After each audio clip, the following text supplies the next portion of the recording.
Hello friends, Ashadhi एकादशीच्या आपणा सर्वांना मनपूर्वक हार्दिक शुभेच्छा। निमित्ताने आपण उपवासाचा डोसा सोडा, बेकिंग पावडर, दही न टाकता केलेला, त्यासोबत खाण्यासाठी भाजी आणि खिचडी या रेसिपी पाहूयात। चला तर मग सुरुवात करूयात या रेसिपी पाहण्यास। तत्पूर्वी हॅलो फ्रेंड्स, आपले मनपूर्वक स्वागत आहे। मी आहे शीतल आणि आपण आहात शीतल रेसिपी महाराष्ट्रीयन मध्ये। फ्रेंड्स, सर्वप्रथम 8-9 बटाटे मी उकडून घेतलेले आहेत बॉईल करून, आणि त्याला कट केले। मिरच्या 6-7 घेतल्यात आणि शेंगदाणे 1.5 वाटी ते बारीक करून घ्यायचं पाणी टाकून। अशा प्रकारे पहा, जाडसर ठेवायचं, खूपच बारीकही नाही करायचं। आणि आता कढई मांडून घेऊया आपण। बटाटे कट करून झालेले आहेत आपले। तेल टाकलं शेंगदाण्याचं, कारण की उपवासाला शेंगदाण्याचं तेल अथवा तूप टाका। आणि आपला केलेला मसाला टाकलेला आहे। आता मस्त परतून घ्यायचं, कच्चं राहिलं नाही पाहिजे, जेणेकरून त्याची टेस्ट खूप सुंदर येते। आणि कच्चं राहिलं तर ती भाजी वेगळीच लागते। पहा, एकदम छान परतून घ्यायचं शेंगदाण्याचं आणि मिरचीचा कूट जो केलेला आहे आपण मसाला, तेल सुटेपर्यंत छान परतून घ्यायचा मसाला आपला। पाहू शकतात, अतिशय छान परतत आलेला आहे आपला मसाला आणि तेलही सुटलेलं आहे त्याला। आपलं मीठ चवीनुसार भाजीत आवश्यक असेल तेवढं टाकून घ्यायचं। अशा प्रकारे आणि मिक्स करायचं, जेणेकरून ठसका होत नाही। फोडणीमध्येच जर मीठ टाकलं तर ठसका होत नाही पहा घरामध्ये। आणि आपले बटाटे आता त्यामध्ये टाकून घ्यायचे। उपवासाचा असल्यामुळे बाकी काही चालतच नाही उपवासाला ना, त्यामुळे आपण केलेल्या मसाल्यामध्ये अतिशय छान परतून घ्यायचे बटाटे, जेणेकरून तिखट मिठाची जी चव असते ती बटाट्यामध्ये उतरेल। आता आपण थोडे बटाटे ठेवलेले आहेत, जे खिचडीसाठी आपल्याला लागणार आहेत। आणि मसाल्याचं जे भांडं आहे आपलं, ते व्यवस्थित धुवून त्यातला मसाला देखील आपल्या बटाट्याच्या जी भाजी केलेली आहे आपण तिच्यामध्ये टाकून घ्यायचा। शेंगदाण्याची सर्व व्यवस्थित काढून घ्यायचं भांड्याचं, काही वेस्ट जाता कामा नाही। आणि अगदी थोडंसं पाणी टाकायचं आपल्याला याच्यामध्ये, जेणेकरून आपल्याला खिचडी आणि डोसा या दोन्हींसोबत आपल्याला ही भाजी खाता येईल। तर पाहू शकतात, अगदी थोडंसं पाणी मी टाकलेलं आहे। आणि आता गॅस मीडियम फ्लेमवर करून ठेवूयात आपण। चांगलं शिजू द्यायचं, कढी येऊ द्यायचा, तोपर्यंत आपली खिचडी परतून घेऊया आपण। शेंगदाण्याचं तेल घेतलेलं आहे। आपल्याला जर नसेल आवडत तर तेल न टाकताही साबुदाणा खूप सुंदर होतो। बिलकुल तेल टाकू नका, खूप सुंदर साबुदाणा होतो। आणि जर टाकायचं असेल, तेल नसेल आवडत तर तूप टाका। शेंगदाण्याचं कूट मी खालीच असंच मिक्स करून घेते, जेणेकरून अतिशय सुंदर त्याला चिकटला जातो तो, आणि वर जास्त हलवण्याची आवश्यकता लागत नाही आपल्याला। प्रमाणही छान लक्षात येते, आपल्याला जसा हवा तसा टाकता येतो। आणि मीठही याच ठिकाणी आपल्याला टाकून घ्यायचं त्यामध्ये। पाहू शकतात, अगदी छान लागलेलं आहे त्याला। आता मिरच्या हव्या तेवढ्या टेस्टनुसार कट करून घ्या। आणि गॅस मीडियम केला त्याचा, आपल्या भाजी खालचा। मिरच्या टाकल्यात फोडणीसाठी तेलामध्ये, तेल अगदी छान गरम होऊ दिलं आणि मग मिरच्या टाकलेल्या आहेत। आपले बटाटेही ॲड करून घेऊया त्यामध्ये साबुदाण्यात, आणि मीठही ॲड करून घेऊया। वर फोडणीतही मीठ टाकायचं, जेणेकरून मिरचीला छान असं मीठ लागलेलं त्याची टेस्ट खूप सुंदर येते पहा। आणि अशा प्रकारे साबुदाण्यात खाली मीठ टाकून मिक्स करून घ्यायचं, जेणेकरून अगदी छान आपला साबुदाणा, त्याला मीठ वगैरे लागलं जातं खालीच. पाहू शकतात आपण साबुदाणा आता टाकून घेतलेला आहे आपल्या कढईमध्ये आणि छान असा हलवून घेऊया. चांगला शिजेपर्यंत अशाच प्रकारे हलवून घ्यायचा आणि मस्त डागू न देता छान हलवून भाजून घ्यायचा. आणि चांगला भाजला, फुलल्यासारखा झाला की त्यावर झाकण मांडायचं आहे आपल्याला. तोपर्यंत नाही मांडायचं. आता मांडून घेऊया आपण झाकण त्यावर, जेणेकरून अतिशय मऊ असा साबुदाणा आपला होईल. गॅस कमी केलेला आहे. आता साबुदाण्याचा आपली ही भाजी देखील होत आलेली आहे. पाहू शकतात छान अशी तरी आलेली आहे आणि भाजी देखील आपली झालेली आहे. आपण सर्व करून घेऊया भाजी. आता पाहू शकतात किती सुंदर अशी रेडी झालेली आहे भाजी. आणि डोस्यासोबत खायची म्हणल्यावर जरा घट्टसर अशीच भाजी छान लागते. रस्सा असलेली, खूपच रस्सा असलेली एवढी खास वाटत नाही, जेवढी घट्ट भाजी छान लागते त्यासोबत. चला तर मग आता खिचडी ही होत आहे. आणि आता आपला जे काही भगर भिजू घातलेली आहे, आपण 1.5 किलो भगर भिजू घातलेली आहे.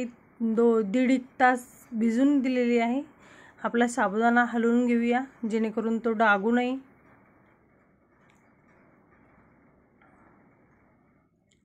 आपला साबुदाणा देखील झाला, तर तो देखील काढून घेते मी. अशा प्रकारे छान असा फ्राय झालेला आहे आपला साबुदाणा, पाहू शकतात. आणि ही भाजी साबुदाण्यासोबतही खाता येते आणि डोसासोबतही खाता येते. हीच भाजी आपल्याला. बच्चे कंपनीचं ताट येथे रेडी झालेलं आहे. आता डोसा करण्यास घेते. तर त्यासाठी भगर 1.5-2 तास भिजू दिलेली आहे आणि व्यवस्थित अशी आता बारीक करून घेऊया आपण. त्यासाठी 1 वाटी साबुदाणा घेतलेला आहे आणि थोडेसे शेंगदाणे आहेत. चवीनुसार मिरच्या आहेत. पाहू शकतात मिरच्या तिखट कमी जास्त जशा असतील त्याप्रमाणे घ्या तुम्ही. 1.5 किलो भगरीसाठी मी एवढ्या मिरच्या घेतलेल्या आहेत, 1 वाटीभर जवळपास. आणि छोटी वाटी शेंगदाणे आहेत. तर व्यवस्थित बारीक मसाला करून घ्यायचा आहे आपल्याला हा डोस्यामध्ये टाकण्यासाठी. तर पाणी टाकलं थोडंसं आणि असा जाडसर बारीक करून घेतलेला आहे. खूप बारीकही नाही करायचा, जेणेकरून डोस्यामध्ये जरासं जाडसर खूप छान लागतो. पहा अशा प्रकारे ठेवायचा मसाला. आणि आता सेम भांड्यामध्ये आपण साबुदाणा बारीक करून घेऊया. आपला मसाला काढून ठेवूयात बाजूला. साबुदाणा घेऊयात आपला, पाहू शकतात. आणि साबुदाणा रात्रीच भिजू घातलेला होता मी, जेणेकरून सुंदर फुलतो. 15-1 मिनटं पाणी टाकायचं साबुदाण्यात, 20-1 मिनटं. आणि 2-4 दाणे दाबून बघायचे.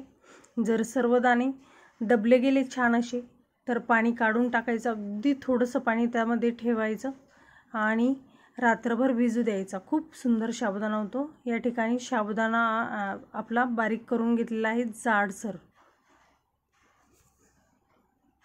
साबुदाणा पाहू शकतात आपण अशा प्रकारे ठेवलेला आहे आणि थोडासा जाडसर ठेवायचा आहे. आणि भगर आपली एकदम बारीक करून घ्यायची आहे, पेस्ट एकदम तिची. पाहू शकतात आपण अगदी बारीक केलेला आहे, एकदम पेस्ट झालेली आहे ती. अशाच प्रकारे सर्व भगर आपण आता बारीक करून घेणार आहोत. भगर बारीक करताना सेपरेट असं पाणी त्यामध्ये टाकायचं नाही. पाहू शकतात भगर पातेल्यातली घेताना थोडं पाणी निचरू द्यायचं हातातला आणि मग भांड्यामध्ये टाकायची बारीक करण्यासाठी. त्यामध्ये थोडंसं पाणी जातच, त्यामुळे सेपरेट असं पाणी तिच्यामध्ये टाकायचं नाही बारीक करताना, जेणेकरून एकदम पातळ आपलं पीठ होऊ नये. तर तेवढी काळजी घ्यायची. पाणी थोडंसं हातातला निचरू द्यायचं आणि मग भांड्यामध्ये आपल्या हातातली भगर टाकायची. त्यामध्ये थोडंसं पाणी जाऊ द्यायचं आणि सर्व पाणीही जाऊ द्यायचं नाही, थोडं निचरू द्यायचं खाली. पाहू शकता अशा प्रकारे. आणि मग टाकायची, जेणेकरून आपली पेस्ट सुंदर होते. या ठिकाणी भगर पूर्ण बारीक करून झालेली आहे. पाहू शकतात किती आलेली आहे भगर आणि साबुदाणा. त्यामध्ये थोडंसं पाणी मिक्स करून घेतलेलं आहे आपण, जेणेकरून व्यवस्थित आपल्याला त्याचा डोसा टाकता यावा. तर आता आपला तवा गॅसवर मांडून घेतलेला आहे. पाहू शकतात कशा प्रकारे पीठ केलेलं आहे आपण. पहा, अशा प्रकारे ठेवायचं. जास्त पातळही करायचं नाही आणि जास्त घट्टही नाही करायचं, जेणेकरून डोसा सुंदर पडतो आपला. अशा प्रकारे तेल टाकून घ्यायचं तव्याला आणि पांगून घ्यायचं अशा प्रकारे. तवा अगदी सुंदर गरम होऊ द्यायचा आणि मगच डोसाचं जे बॅटर आहे ते टाकायचं, जेणेकरून डोसा व्यवस्थित होतो आपला. आणि तवा जर थंड असेल आणि त्यामध्येच तुम्ही टाकलं तर डोसा व्यवस्थित होत नाही. आणि पीठ टाकल्या अशा प्रकारे झाकण व्यवस्थित मांडून घ्यायचं. लगेच वेळ घालवायचा नाही त्या स्टेपला, कारण की जर झाकण लवकर मांडलं नाही तर वरच्या साईडने डोसा आपला पांढरसर उठतो. ते टाळण्यासाठी झाकण लगेच मांडायचं आणि थोडं वाफलं की झाकण आपलं काढून घ्यायचं.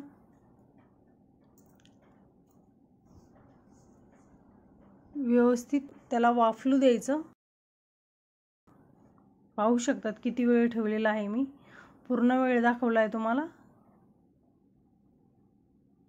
तर तेवढ्या वेळात व्यवस्थित डोसा होतो आपला, वाफलून निघतो.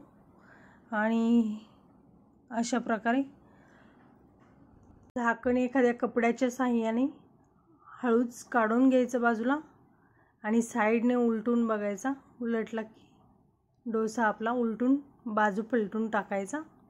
पाहू शकतात किती सुंदर असा डोसा आपला झालेला आहे आणि त्याला जाळी देखील सुंदर पडलेली आहे. वरच्या साईडने तुम्ही जे यूज केलेलं असेल तूप, तेल, ते टाकून घ्यायचं.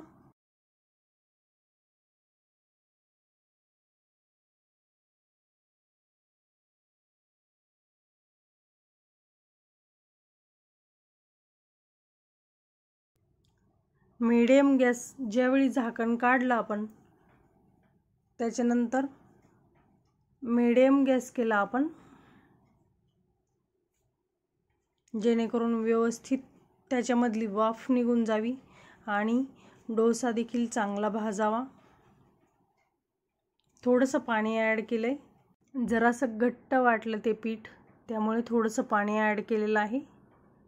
आणि अशा प्रकारे फुलपात्र यूज करायचं पहा, जेणेकरून व्यवस्थित पीठ सोडता येतं आपल्याला तव्यावर.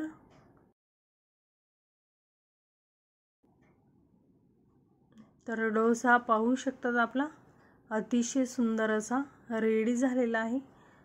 पहिला डोसा या ठिकाणी आपला करून झालेला आहे. पाहू शकतात किती सुंदर टेक्स्चर दिसत आहे त्याचं आणि सुंदर असा मस्त डोसा आपला पहिला रेडी आहे. चला दुसऱ्याची तयारी करूया.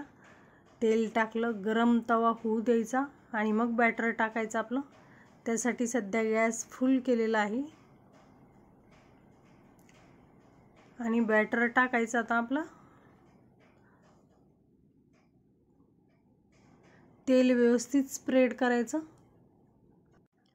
पहा आता आपलं मिश्रण जे आहे ते ओतून घेऊया, तव्यावर टाकून घेऊया आणि लगेच झाकण ठेवलं की मस्त त्याला वाफलू द्यायचं आणि मग झाकण काढून घ्यायचं. पाहू शकतात किती सुंदर असं झालेलं आहे वरून डोसा आपला। तेल सोडून घ्यायचं वरच्या साईडने, जेणेकरून पलटल्यावर तो चिकटून बसू नये, काढण्यास सोपं जातं त्याने। पाहू शकतात कलरही खूप सुंदर आलेला आहे। अगदी पाहता क्षणी कुणालाही खावासा वाटेल असा डोसा झालेला आहे। आणि तव्यावर बॅटर टाकण्यापूर्वी अशा प्रकारे छान असं हलवून घेत जायचं, जेणेकरून खाली बसलेलं व्यवस्थित मिश्रण मिक्स होतं। असा आलटून पालटून टाकून एकदम छान क्रिस्पी करून घ्यायचं। तुमचा डोसा अगदी सुंदर होतो। पाहू शकतात खूपच सुंदर असे डोसे आपले होत आहेत।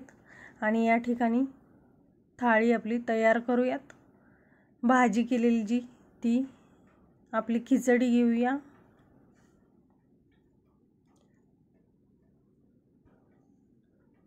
अगदी सुंदर असं टेस्टी डोसा आणि भाजी, त्याचबरोबर खिचडी, आणि यासोबत दही नसेल तर कसली मजा। तर डोस्यासोबत दही पाहिजेच ना, तर दही देखील घेऊया आपण। पण तत्पूर्वी जरा फोटो काढून घेते मी याचा, जेणेकरून मला नंतर कामा येतील। आणि मग दही घेऊयात आपण। तर पहा अगदी सुंदर असे आपले ताट रेडी झालेलं आहे। डोसाही पहा कलर अगदी सुंदर आलेला आहे। या ठिकाणी फोटो काढून झालेला आहे माझा। तर दही घेऊयात आपण। कंप्लीट थाळी झालेली आहे आपली, पाहू शकतात अगदी सुंदर अशी। तर नक्की रेसिपी तुम्हाला आवडली असेल। अहो नक्की आवडणारच ना, अशा प्रकारे केलेलं ताट कुणाला नाही आवडणार। तर चला अशाच नवीन रेसिपीसह परत भेटूयात आपण। तर जे चॅनलवर नवीन